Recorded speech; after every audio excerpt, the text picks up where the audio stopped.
Tarpan khara kachari. I get it Hadoka. My pa. Ahalaman. Kumjari kang pa.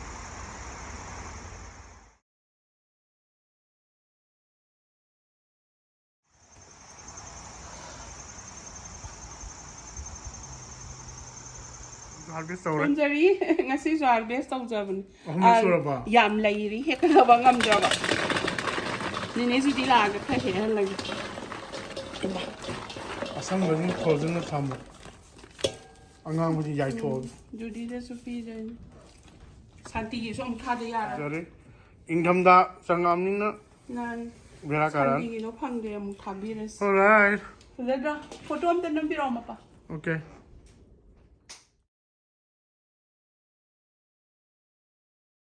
Pai mo kobi matun su hek jare kobi matun se mathong jage cham na yo si sing chu tau jage pong hawai ma ja ring sawai singen pong hawai and then si maru lo ge ka kha bi dam jare kham min sin ingo ma pa kang hu man do cha thwe bi ne tha ba ni yam ha mo man ju ku biele Ahum lo sur man ni ma se ko da lo da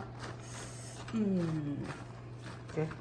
Wow, wow, wow. Jadi kan lepas Manipur yang nusia, ngasidi yang kanone yang na taure lagi numi kasih numi Tarpan kacaba dari lagi da mandeda. And then singju chatu bisu. Kaya taki ba no singju sen mama. Dena wan bi.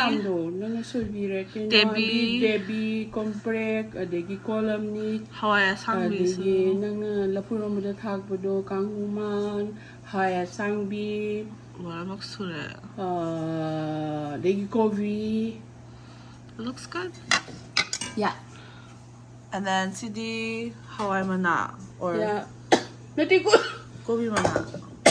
Kobi maton hoy mana pero ta hoy mana se hoy and then sa kusa jo pambiani ni amadi tamme pandore sa suktum sa hoy am nung sidra nga sai do. They can make it. Yeah, and then nang sa ninge na bora kra hobi bani. Ngasidi sa kariba laipung khang mana bora and then bora se yam tuna haujare and then laipung khang nang na pamja bado kariba Laipung khagen no. laipung khang adio kasi especially laipung khang ay ko to manam biro Ito kayo no. laipung khang adio wan thazi ini am pamja ba lok thung ba khut ba khanau na ba mamma de am phaba It's in the nightshade family. yeah nightshade family Good na ba say ama kamen adegi kamen. eggplant akoy degi ngak Tiny bitter melon. Yeah. Ado karo kawi the cabra Chinese style. khai ja khai and then normal ka kwai Cabra yam yao right. yeah Oh my god. and then kobi matun si ne nga si sa ja do se ja and then cha hoi em su thongi nga si su isa gi cha hoi Ay chaning ina mama na thong. am thong bi re mo cha hoi em ba me sanani su di su lak to re du sa hoi le bi ra mo hai yeah haujarage from jari okay lei lo tho ngasi di yam thong jare adegi ngasi di singju na maroi na sa jage moi dia yam sa gare yen thong ba ngarang gi su lei ba ne ha you how is it Ay chaji ya fresh yam oil. you tell hả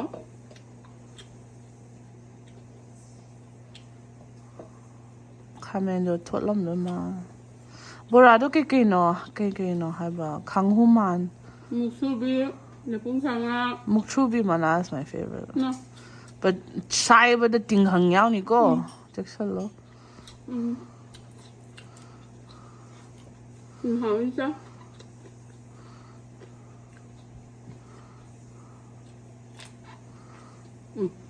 hả bây giờ thì tốt chưa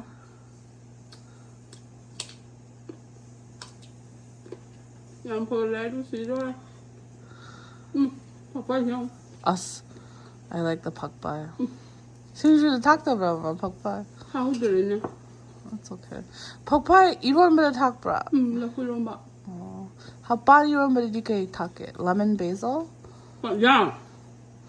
Pan ba? 그게 마양돈.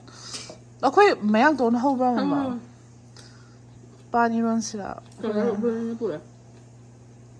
Pan đi xin chủ giặc làm lẽ. Vậy rồi. ngasisu kitang iron 시. 네, 이러면서 로로.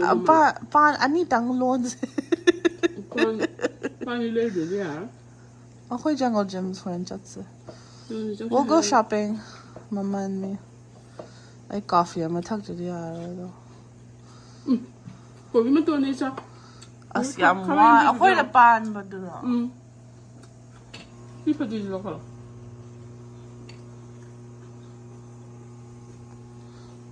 그래 반잡은 자. 응? Nice.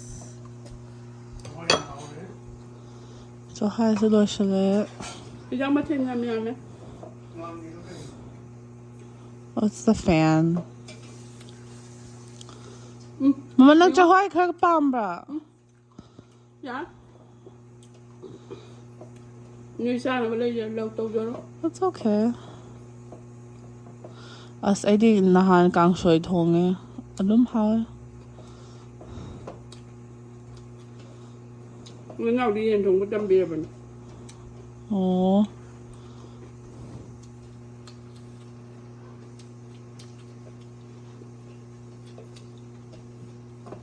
Thôi má. Bisa ya?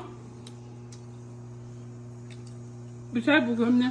Shiny oil. Lagi di bisa bukan ya, mari mangale. Mari. Nice. Nanti ahum lah. Picha Mari. kay mo. 생각을 다른 말이. I Try go is isa. the type Oh, of malunay. metal. Yeah. Oh, I see. It's Very. very. Sidi It's like Nepali the gilere isa. so, dude. It's made out of brass. Yeah, ani le like the brass ni isa. Oh. I do Sabi the mo nga. brass the charaga how mo na how bro. Yeah. Kaya mo dito. Why? kujangan ni. How is it? Yung uli pun kan ko lagi sa. Damn shit. Karam na male. Ngamu sahi da thar ba ni. Nasi chahi pale. Yeah. As. Ay.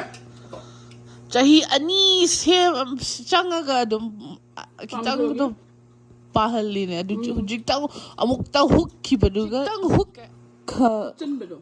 hukchan bagi chahi ani am thi na palhan le Akaba sin hak sang liam phe. you spent 2 years to have that one Yeah. hook pa Nang di ba tha ni. amuk ta hook bagi hook na bagi Yeah. chahi ani thai But mari mga job is very good. Next year di am phangani. I love that.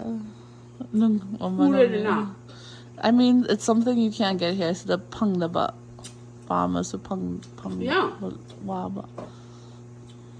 Manado ko borani siya. Oh, it looked like eggplant. No, It's all manahari. related. Borayang hawe na. Hawe. Yung mo siya? Hawe sambi. Nate, singel. Okay, Hawaii sami pan ba. Paano da? Hawe sambi din nang pale. Ay na Japanese variety. Malay na. Yap sale do? Dwarf would be. Ay na Portland agile padura. Polen de gile ko din na. Ay maru da ay pan bi su maru su mama da pi ba Nate na. nang nile ko din. Polen de gile ko din karo khabi ang ngudo. Oh. Ango padura. Ay na pipi Oh. Ngamu kuya. Maru jajayam pi dai na na. Kare. Karo khabi din Manipur de spura. Karo karo da Manipur da puki bra. Yeah. Ngudo. That's funny. Ina. Abobe mahaya. Maru ka na da pi Midam ye. yayu da so pira meyum da so koyum da so da gitawun kok da so. Ay thara pira mabne. Oh. Do midam gi di palen thai ko wa hen ka gitawun kok gi di khang da. Nice. Hawro ka thamam ne. A do palen mangam da di twa.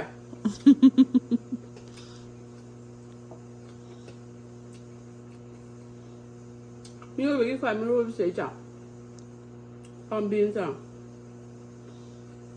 If you can make a plant live and give fruit, that means you can do okay. Yeah, that's Adu su sakti aman. Yeah. That's powerful. You can feed yourself. Sko vi med tung som har. Ngase. Man tong. Yeah, I love Mama's ngatoy, but thongba. That's my favorite. Thanks, Mama. I appreciate it. Tagachari ima.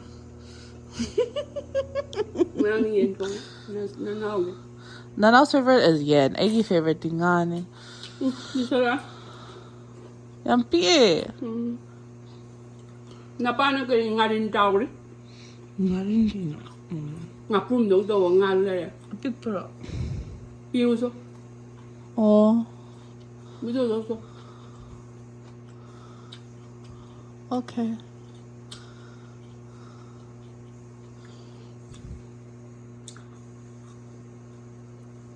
Saja. Mama pamba. Tebi ga Hawaii ko le kariba. Teno ambi ga pa si ngao le na. Ole ya. Mo so le ma. Yeah, I make her tongue her baby. Nang lao eh. Salaman. It's okay. How draw? Yeah, I love the mahi. Usiri Tarpan gi su katsaba. Khoyang khe. Oh. Kumaro malika. Take lay mon me ada tamanu ti gitu me. Ada malika hum sale ngi sa. As mama so ay ga bubok am law eh. Manam nung shibat lay am Na pa. bo lay dangaw ba. Na bo ki ma great grandmother so lay dangaw ba. As akoy lay da dum nga lay da di. Akoy DNA da fa na ya da di. How do you say great grandma in Mitero na kamay na? Abok chobi so abok su ima so ay so. Una bukan nga ba. Ano na boki mama do. Ngak tu potha do ba akoy abok do. I believe it. Like among dia na bok so. Manipuri nupi thaba yam pha ba ne. Na bok so bi na bok ma. Dumai na akoy abok do. Akoy ki abok tamu bi abok lay nam bi ka wa akoy phadra gi mama na tamu bi. Ya akoy imagi mama na lay nam bi. Masak si fazara zani. Anima. I have to say. I never got to meet them, but I'm grateful for them.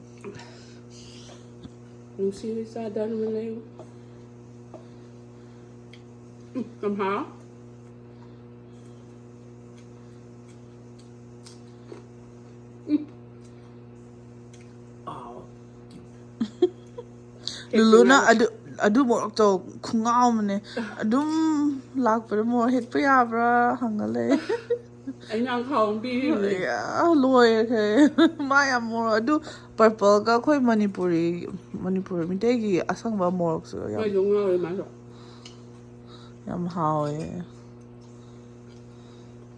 ko ya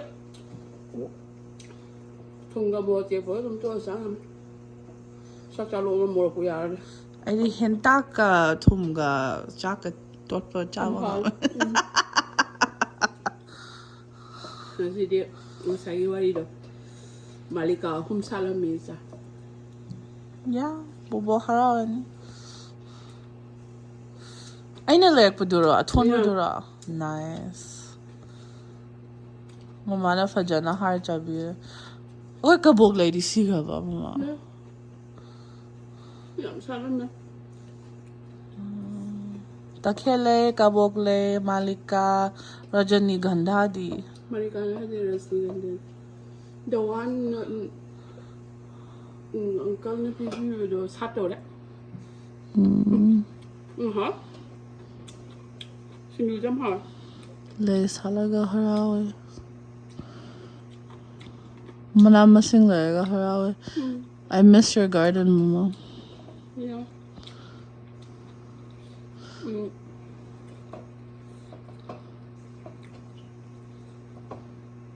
신기 좀 하. 나 나도 하라네. 뭐라 좀 하. See, you the ain't a cock, but you go. The rest ain't a empty out. 게임은 안 되는 시. I didn't know how to be to turn about the job. 고비 탐제 남이 통바 고비 통과 인자양 레이 운도던. No, ain't a tone over my tongue, you know. 사대자. 야미양 통장가노. Yeah. 가정 통의사.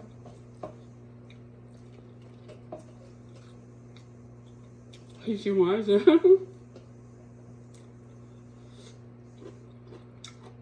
I need some noise in the 서위리 해코. Yeah, so we can get yeah, 서위로 이거는 so we party. So we that in doctors don't. 하왜? 프로젠다. No, okay, whether they fall. 나리를 제가 해로고. Yeah, I steamed some. I roasted it in the rice cooker. I guess I didn't roast it, I just steamed it. Sin masare lokoa haidu yang pipire ngunda. Local okay. Chena online da. Oh, is it You just can for, buy nga to bos nga dry also. Do they ship it internationally? Yeah. That's nice. Ang ta hai gito bani, ang kana bani. Do they bulk order? Yeah, you can order. Do they have like a minimum order? Yeah, no, whatever. I'm having a song with that. Marikobi manatong manangaw. Mari malawa siyang pamali. Sinusapsa. Sinusaputang nga. Sinjudo kahaba. Perilla si takra. Wow. Hapde. Morok da. Ang si tao de ka tao. Oh. How we hen ba. Ngari de low ba. Mayang hebele. Li sanong ha, di ti lo ma sa do. Shallot. Sugai ba. A sa ta kan he sen ba. Nice. The smell was so good. I believe it. How is that? Thank you very much.